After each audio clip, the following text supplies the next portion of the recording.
Bonsoir à tous et bienvenue dans votre journal. Il est 19h45, voici les titres de l'actualité de ce vendredi 26 septembre. Commençons donc par ces images de drapeaux en berne sur tous les bâtiments publics. L'Élysée, l'Assemblée.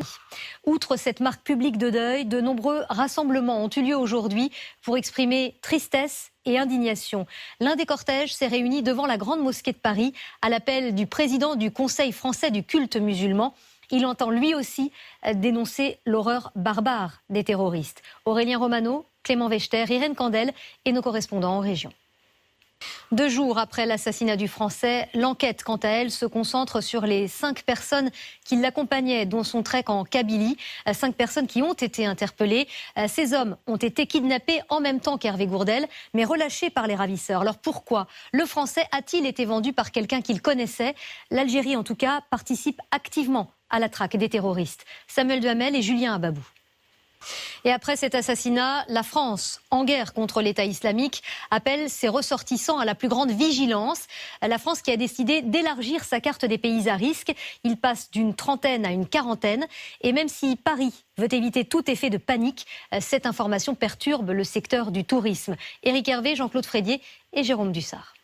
Et dans ce contexte, un jeune majeur a été interpellé cet après-midi à l'aéroport de Nice en provenance de Turquie alors qu'il revenait. France craint des actions de représailles sur son propre territoire. Le plan Vigipirate a d'ailleurs été adapté avec des patrouilles renforcées dans les gares et le métro, des contrôles plus actifs dans les grands magasins et les centres commerciaux. Justement, que prévoit ce fameux plan Vigipirate? C'est sur ce sujet que vous nous avez posé vos questions. Et pour y répondre ce soir, Franck Hédard avec cette première question. Franck, quand le plan Vigipirate a-t-il été créé? Eh bien, la présidence de Valéry Giscard d'Estaing. À l'époque, l'Europe tout entière est confrontée à une vague d'attentats terroristes, entre autres de groupuscules d'extrême gauche. Mais il faudra attendre 1991 et la guerre du Golfe pour qu'il soit déclenché pour la première fois.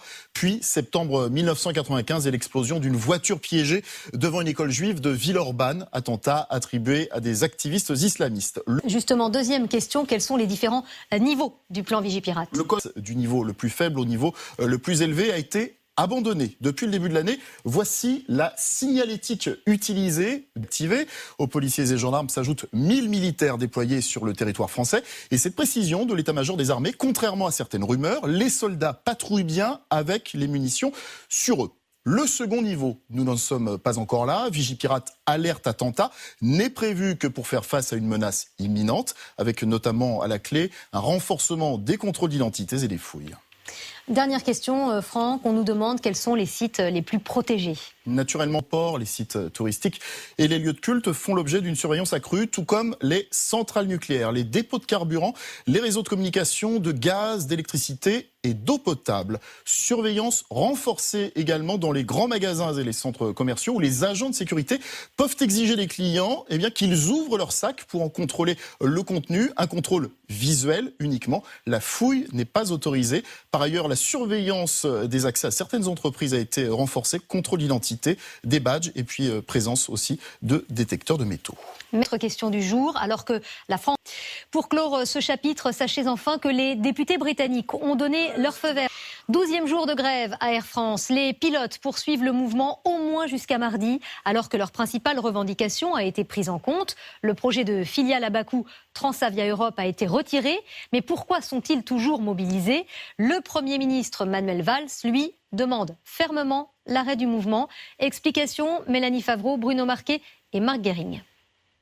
Le verdict est tombé dans le procès Global Cash devant la cour d'assises du Rhône. Les 6 hommes. C'est une affaire qui a de quoi mettre en émoi les parents d'élèves. Une directrice d'école de Cabriès dans les Bouches-du-Rhône passait des nuits agitées. Elle est mise en examen pour proxénétisme. À quoi servent les lunettes? À y voir plus clair, me direz-vous. C'est en tout cas ce que pensent les 79% de Français qui portent lunettes ou lentilles. Eh bien, pas seulement. C'est la tendance qui émerge au Silmo, le salon de l'optique, réuni tout le week-end à Villepinte en région parisienne. Les lunettes, aujourd'hui, sont multifonctions. Marion Lompageux et Cyrielle Stadler. Avis de fête tout le week-end à Venise, rien à voir avec le carnaval, c'est George Clooney qui met le feu à la Cité des Doges. L'acteur américain y reçoit ses amis au cours de plusieurs réceptions à l'occasion de son mariage avec l'avocate britannique Amal Alamoudine, avec laquelle il est fiancé. Les deux tourtereaux devraient se dire. La magie du cinéma, toujours, mais en France cette fois, avec un retour dans le temps. Franck Dubosc et Cadmerade sont propulsés en 1986. Ils revivent leur adolescence. C'est le point de départ de Bis, une comédie actuellement en tournage à Paris. Et nous nous sommes glissés sur le plateau en pleine scène de boîte de nuit sur patin à roulettes. L'occasion de fou rire en cascade. Laetitia Simoes, Romain Le Petit et Bertrand Naut. Terminons par l'image d'une France ensoleillée, grand beau temps. C'était le journal de la rédaction. Merci de votre fidélité. Ce soir, après Scène de ménage, votre série NCIS Enquête spéciale. Et j'aurai le plaisir de vous retrouver demain dès 12h45. Très bonne soirée à tous sur M6. Notamment à la clé, un renforcement des contrôles d'identité et des fouilles. Dernière question, Franck, on nous demande quels sont les sites les plus protégés. Naturellement, ports, les sites touristiques et les lieux de culte font l'objet d'une surveillance accrue, tout comme les centrales nucléaires, les dépôts de carburant, les réseaux de communication, de gaz, d'électricité et d'eau potable. Surveillance renforcée également dans les grands magasins et les centres commerciaux où les agents de sécurité peuvent exiger des clients qu'ils ouvrent leur sac pour en contrôler le contenu. Un contrôle visuel uniquement. La fouille n'est pas autorisée. Par ailleurs, la surveillance des accès à certaines entreprises a été renforcée. Contrôle d'identité, des badges et puis présence aussi de détecteurs de métaux. Autre question du jour, alors que la France... Pour clore ce chapitre, sachez enfin que les députés britanniques ont donné leur feu vert. 12e jour de grève à Air France. Les pilotes poursuivent le mouvement au moins jusqu'à mardi, alors que leur principale revendication a été prise en compte. Le projet de filiale à Bakou Transavia Europe a été retiré. Mais pourquoi sont-ils toujours mobilisés? Le Premier ministre Manuel Valls, lui, demande fermement l'arrêt du mouvement. Explication, Mélanie Favreau, Bruno Marquet et Marc Guéring. Le verdict est tombé dans le procès Global Cash devant la cour d'assises du Rhône. Les 6 hommes. C'est une affaire qui a de quoi mettre en émoi les parents d'élèves. Une directrice d'école de Cabriès dans les Bouches-du-Rhône passait des nuits agitées. Elle est mise en examen pour proxénétisme. À quoi servent les lunettes? À y voir plus clair, me direz-vous. C'est en tout cas ce que pensent les 79% de Français qui portent lunettes ou lentilles. Eh bien, pas seulement. C'est la tendance qui émerge au Silmo, le salon de l'optique, réuni tout le week-end à Villepinte en région parisienne. Les lunettes, aujourd'hui, sont multifonctions. Marion Lompageux et Cyrielle Stadler. Avis de fête tout le week-end à Venise. Rien à voir avec le carnaval. C'est Jean. Le plan Vigipirate a-t-il été créé? Eh bien, la présidence de Valéry Giscard d'Estaing. À l'époque, l'Europe tout entière est confrontée à une vague d'attentats terroristes, entre autres de groupuscules d'extrême gauche. Mais il faudra attendre 1991 et la guerre du Golfe pour qu'il soit déclenché pour la première fois. Puis septembre 1995 et l'explosion d'une voiture piégée devant une école juive de Villeurbanne, attentat attribué à des activistes islamistes. Justement, deuxième question, quels sont les différents niveaux du plan Vigipirate? Le code du niveau le plus faible au niveau le plus élevé a été abandonné depuis le début de l'année. Voici la signalétique utilisée, activée. Aux policiers et gendarmes s'ajoutent 1000 militaires déployés sur le territoire français. Et cette précision de l'état-major des armées, contrairement à certaines rumeurs, les soldats patrouillent bien avec les munitions sur eux. Le second niveau, nous n'en sommes pas encore là. Vigipirate alerte attentat n'est prévu que pour faire face à une menace imminente. Participe activement à la traque des terroristes. Samuel Duhamel et Julien Ababou. Et après cet assassinat, la France, en guerre contre l'État islamique, appelle ses ressortissants à la plus grande vigilance. La France qui a décidé d'élargir sa carte des pays à risque. Il passe d'une trentaine à une quarantaine. Et même si Paris veut éviter tout effet de panique, cette information perturbe le secteur du tourisme. Éric Hervé, Jean-Claude Frédier et Jérôme Dussard.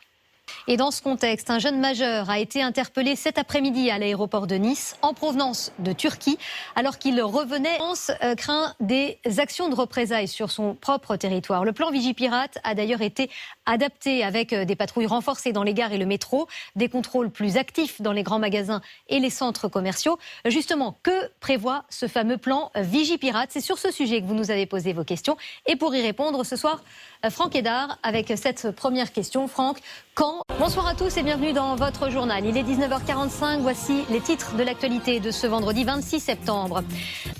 Commençons donc par ces images de drapeaux en berne sur tous les bâtiments publics. L'Élysée, l'Assemblée. Outre cette marque publique de deuil, de nombreux rassemblements ont eu lieu aujourd'hui pour exprimer tristesse et indignation. L'un des cortèges s'est réuni devant la Grande Mosquée de Paris à l'appel du président du Conseil français du culte musulman. Il entend lui aussi dénoncer l'horreur barbare des terroristes. Aurélien Romano, Clément Vechter, Irène Candel et nos correspondants en région. 2 jours après l'assassinat du Français, l'enquête, quant à elle, se concentre sur les 5 personnes qui l'accompagnaient, dont son trek en Kabylie. 5 personnes qui ont été interpellées. Ces hommes ont été kidnappés en même temps qu'Hervé Gourdel, mais relâchés par les ravisseurs. Alors pourquoi le Français a-t-il été vendu par quelqu'un qu'il connaissait? L'Algérie, en tout cas, participe